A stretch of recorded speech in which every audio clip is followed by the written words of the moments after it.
Jadi ada 3 peluang bagi kita untuk mendapatkan surga Firdaus ini jadi satu bagian dari 3 golongan. Kalau belum kita mendapati 3 golongan itu, cari teman yang bisa mengajarkan dan mengantarkan kita pada 3 golongan yang dimaksudkan.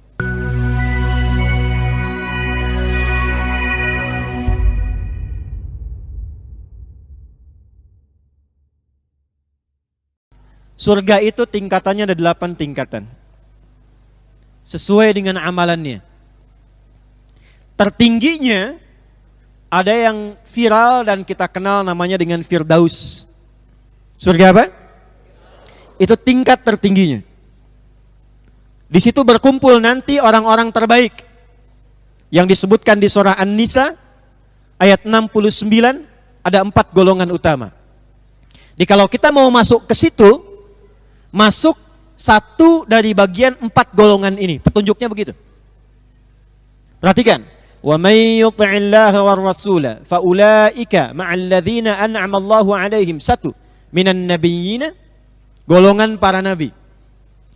Masuk surga tertinggi, Firdaus, tingkat yang paling indah, golongan pertama, golongan para nabi. Bisa jadi nabi sekarang? Halo? Ada nabi di sini? Awas, hati-hati ya, kalau ada saya udahan nih.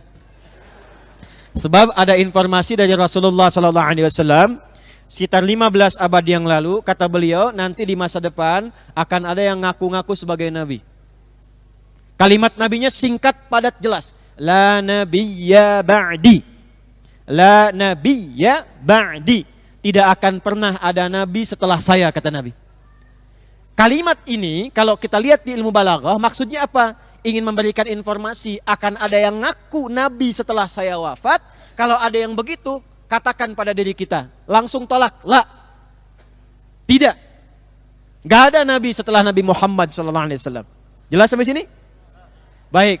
Nah, kalau ada kalimat seperti ini, kita tolak. Tapi saat yang bersamaan, kalimat nabi pasti terbukti. Sepeninggal nabi, pasti akan ada yang ngaku nabi. Pernah ada yang ngaku nabi? Banyak. Ya, di Bogor itu dulu ada pelatih bulu tangkis, inisialnya AM, ngaku nabi, diamankan sama polisi kita.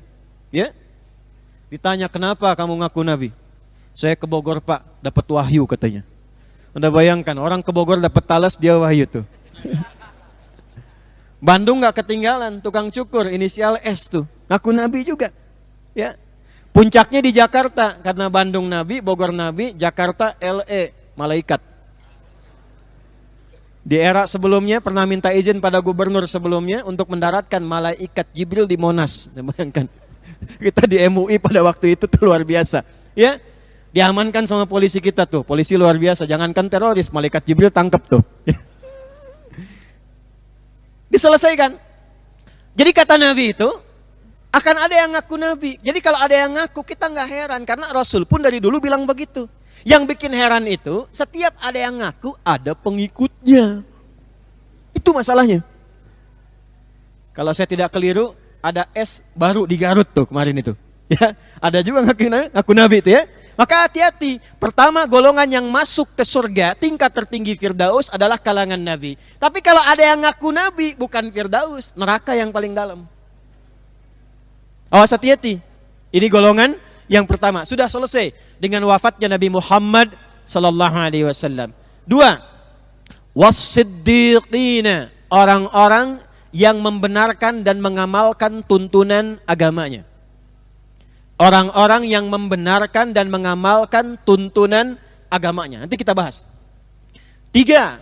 Wasyuhada, orang-orang yang wafatnya dia niatkan di jalan Allah Subhanahu wa taala. Bisa di medan juang, NKRI dalam bahaya, kita ikut berjuang di garis depan, niatkan sebagai ibadah kepada Allah, wafat, syahid.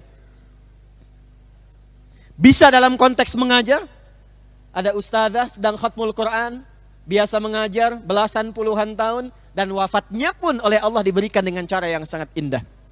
Dengan mengucapkan kalimat tauhid, wa ilahukum ilahu wahid, la ilaha illallah, meninggal. Syahid. Itu namanya syahid akhirat dunia. Macam-macam bentuknya. Syuhada, nanti kita belajar babnya. Kemudian yang selanjutnya yang keempat, wassalihin. Ini yang bisa banyak kita dapatkan. Orang-orang soleh yang berkehidupan di dunia. Jadi ada 3 peluang bagi kita untuk mendapatkan surga Firdaus ini jadi satu bagian dari 3 golongan. 1, siddiqin. 2, syuhada.